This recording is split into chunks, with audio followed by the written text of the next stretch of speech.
नमस्कार, प्रणाम। अनदेखे चेहरे, अनकही बातें। आज हमारे साथ हमारे बहुत सीनियर मेकअप आर्टिस्ट हैं दादा, जिनको हम लोग प्यार से मेकअप दादा बोलते हैं। और हम लोग शूटिंग कर रहे हैं इस समय भदोही में, बनारस के पास में। तो आज सवेरे सवेरे ये पकड़ में आ गए हैं और इसके पहले कि व्यस्त हो जाएं, इनसे थोड़ा बातचीत करते हैं।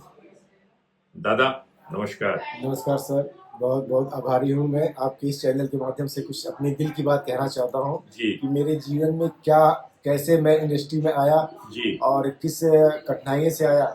एक्चुअली मैं हमारी पढ़ाई लिखाई तो बॉम्बे में हुई थी। अच्छा, पापा हमारे गवर्नमेंट जॉब करते थे। वैसे मूलतः आप कहाँ के रहने वाले मैं हैं? वैसे मूलतः आजमगढ़ का रहने वाला हूँ। अच्छा, तो मुंबई में परिवार वहाँ बसा हुआ हाँ, था? वहाँ बसा था। पापा वहीं जॉब करते थे अच्छा और पूरी फैमिली वहीं रहती थी। अच्छा अच्छा तो कुछ दिन बाद फिर हम घर आ गए मम्मी के साथ अच्छा और यहाँ पे भर्ती उर्ती देखी पुलिस की, हम्म। नहीं कुछ हुआ। मेरा बड़ा भाई था, वो एक शब्बीर आलूवालिया आर्टिस्ट है, शब्बीर आलूवालिया। शब्बीर आलूवालिया, जी हाँ, जी नाम सुना हुआ है। जी, मैं उनके ड्राइविंग करते थे। अच्छा, तो तो आप जब गांव आ गए वापस जी यहाँ पर, हाँ, तो यहाँ आके पढ़ाई लिखाई आपकी मुंबई में हुई? पढ़ाई लिखाई वहीं पे हुई। तो कितना पढ़ाई किया? मैं इंटर तक है। अच्छा, फिर गांव आ गए तो गांव में क्या करे आप? गांव में आए तो फिर गांव के लोगों दोस्त यार थे, तो ग्रुप में भर्ती देखना, पुलिस की, पीएससी की, यही सब अच्छा देखना। अच्छा, पर उतना वो हुआ नहीं कुछ सक्सेस। हाँ तो भाई ने बोला कि अभी तुम एक काम करो, बहुत टाइम हो गया, आओ यहाँ पे कुछ सीख लो। तो तो वो क्या करते थे भाई आपके? भाई मेरा ड्राइवर करता।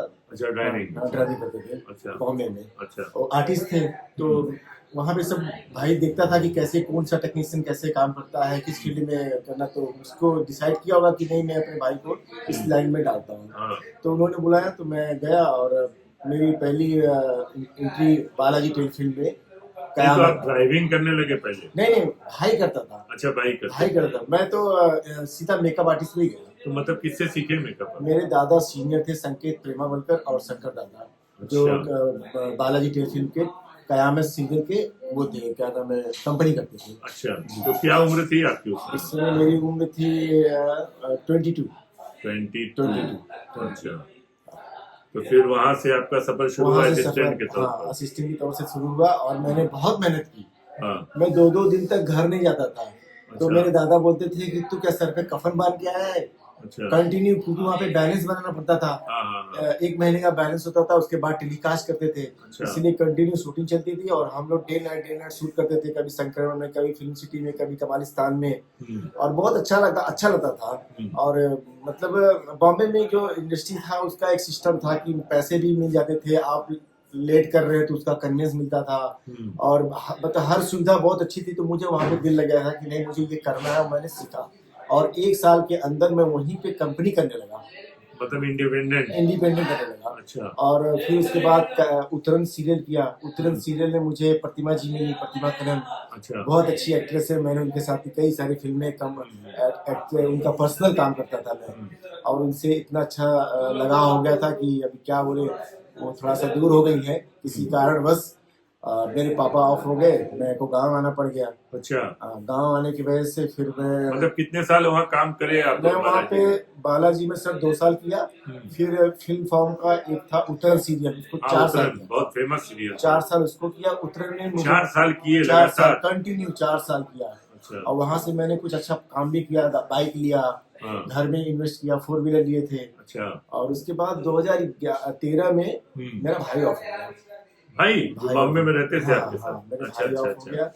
और फिर कुछ टाइम बाद पापा भी ऑफ हो गए। और घर की स्थिति ऐसी हुई कि मैं बॉम्बे भी नहीं रह पाता था और यूपी में भी नहीं रह पाता था। फिर मुझे डिसीजन लेना पड़ा कि मैं करूँ क्या, क्योंकि मम्मी थी।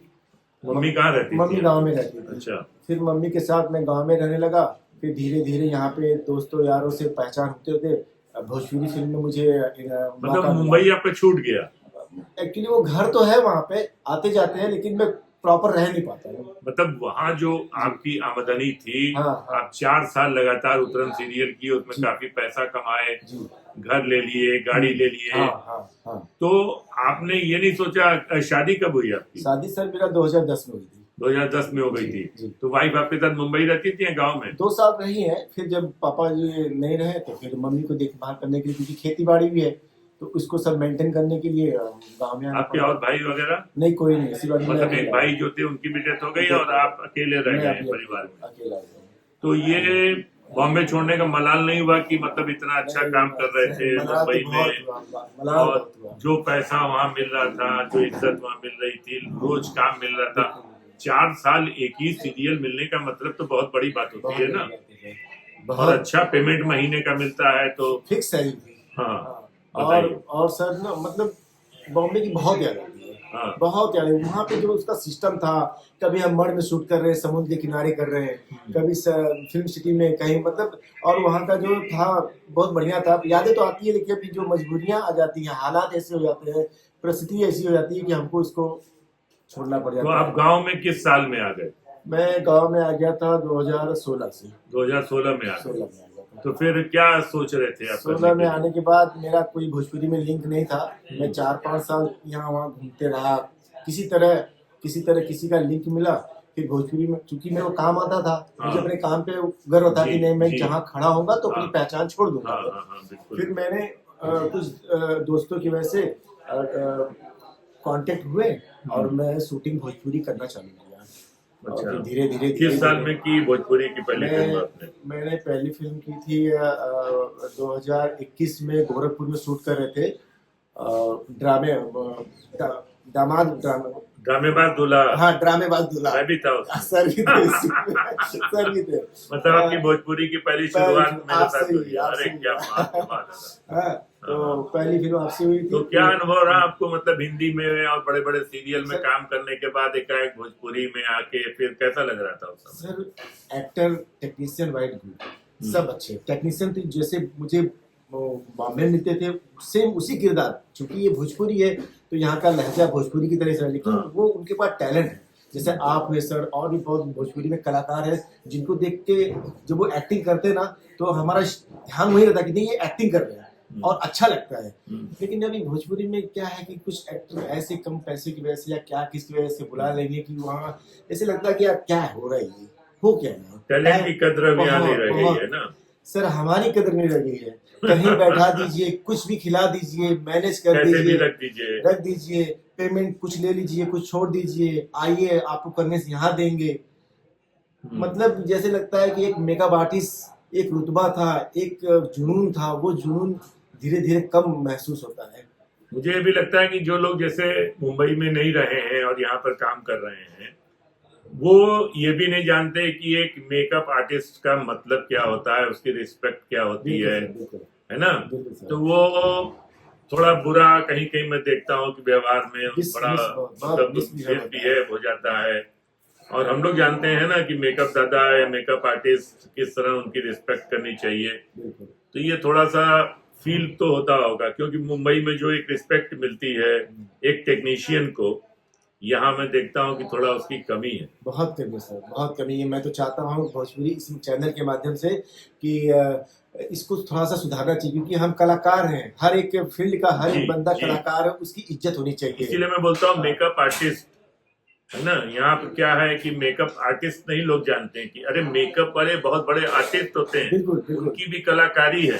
वो हमको क्या से क्या बना देते हैं, प्रोस्थेटिक मेकअप करके हमको 100 साल का बुढ़ा बना सकते हैं, सब कुछ बना सकते हैं। मेरे भाई ने मुझे पहले आर्टिस्ट में डाला, सोचा कि वो इसको जूनियर आर्टिस्ट में डाल दिया जाए, क्योंकि इसका लुक अच्छा है। तो जूनियर आर्टिस्ट में डालते हैं, ये बाद में एक्टिंग। लेकिन मेरे को पता नहीं क्या है ना, मेरे को एक्टिंग नहीं समझ आती है। मैं सोचा नहीं, मेरे अंदर कुछ कला होनी चाहिए, कुछ मतलब ठीक है, हर एक हाथ का हुनर हो चाहिए। और मैं इस फील्ड में आया, मुझे बहुत अच्छा लगा, मैं बहुत खुश हूँ। बशर्ते ये है कि मैं चाहता हूँ भोजपुरी में कुछ ऐसा हो कि हर एक इंसान को इज्जत मिले, जो उसका मेहनताना हो वो टाइम से मिले, और जो इसको मतलब टाइम टू टाइम पैकअप हो, टाइम टू टाइम शूटिंग हो, और अच्छे से काम करे। मतलब पेमेंट की प्रॉब्लम आने लगी है। कभी कभी आ जाती है सर, कभी कभी आ जाती है, कहीं कहीं आ जाती है। जो हम इतना मेहनत करते हैं, हमारा कार्ड है, हमारा 2006 में मैंने कार्ड बनाया, 50,000 का बना था। अब वो कार्ड अब नहीं बनता है, क्योंकि वो कार्ड दादर में बनता है, और वो जो वहाँ का मेंबर होता है और जो जिसके पास वहाँ का राशन कार्ड हो, सारा डॉक्यूमेंट्स जो वहाँ का क्वालिफिकेशन वहाँ का हो, क्योंकि हमारा सब कुछ वहीं का था।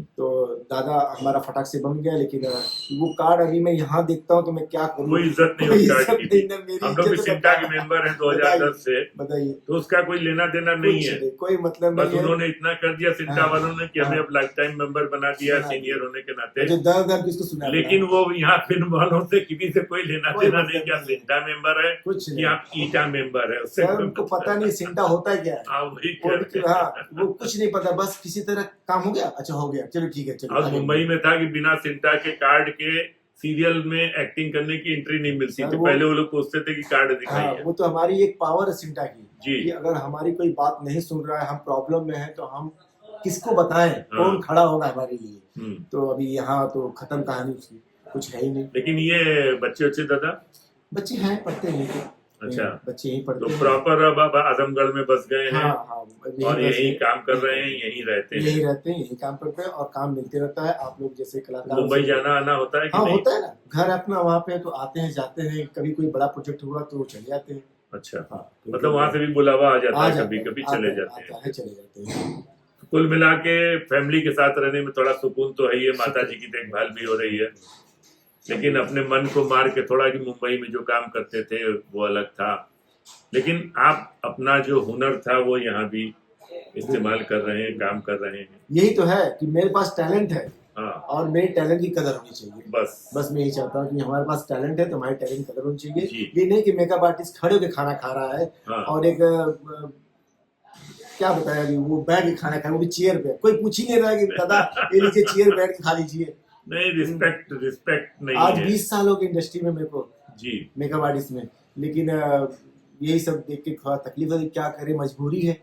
मजबूरी कुछ यह है कि काम भी चाहिए, और अभी से अगर छोड़ के बैठ जाएंगे, ना करे तो नहीं, काम तो करना चाहिए, नहीं तो कुंठा हो जाती है। वही बात है, वही बात है। आदमी काम करता रहता है, ऊपर ऊंचा नीचा ऊपर नीचे होता रहता है, तो लेकिन काम करने का एक जो संतोष है मन में, जी, वो बड़ी चीज है। क्योंकि हम जो जानते हैं काम, अगर वो काम कर रहे हैं तो हमको बहुत अच्छा लगता है। बिल्कुल सर, बिल्कुल सर। हमारा टैलेंट सामने आएगा जी। तो लगता है ना कि हाँ, इनके पास कुछ टैलेंट है, ये कुछ सीखे हुए हैं, यही है। चलिए दादा, ठीक है, आपको शुभकामनाएं।